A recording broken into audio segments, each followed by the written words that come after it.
was in July of 1985.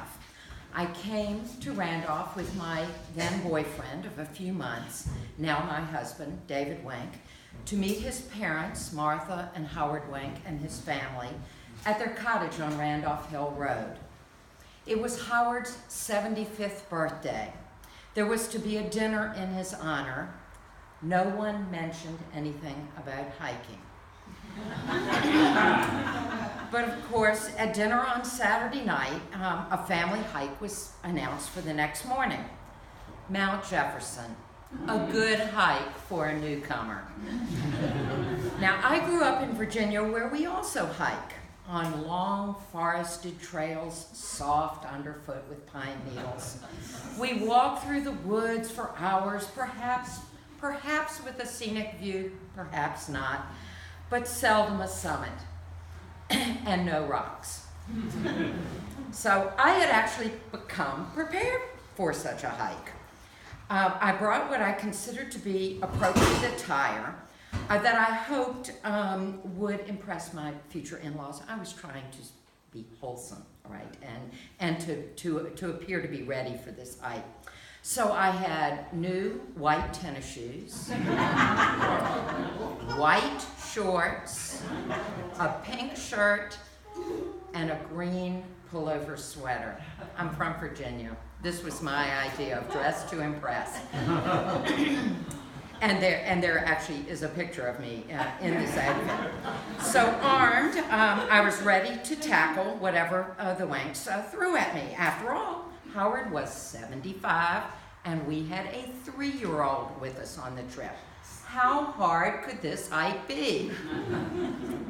So Sunday morning, and you all laugh because you know, most of you have hiked this. I had not. So on Sunday morning, the whole family headed off to climb Mount Jefferson. And as you all know, it's quite a challenging hike, even for experienced hikers. And this was my first exposure to the White Mountains. Not a blade of grass to be seen, no soft pine needles. But Howard and I led the group, and we walked through what I considered to be somewhat challenging terrain until we came to a lovely area at the foot of some large boulders. I, of course, thought that the hike was over, and that it was time to spread out our blankets and have the wonderful picnic lunch that we had brought with us. Then someone pointed up to a blaze far over my head and informed me that the hike was now actually about to begin. Imagine my surprise. So it was that after many more rocks and more false peaks than I ever imagined could have existed, we finally reached the summit, and my picture was taken, white sneakers, white shorts, and all at the top. I had passed the test. I married David and began what has now been 30 summers in Randolph.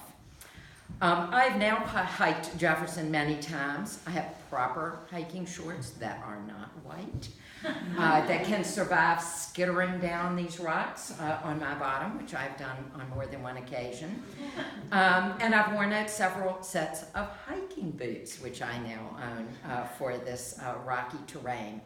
I have come to appreciate the charm of rigorous hikes and warm neighbors. David spoke of Miriam Sanders, who bought our house from Augustus Gill, an MIT professor, who built it. So in a sense, we and Miriam are the second family in the house. But I have to thank Martha and Howard Wenk for giving me not only their son, but introducing me to one of the best experiences of my life, which is life in Randolph.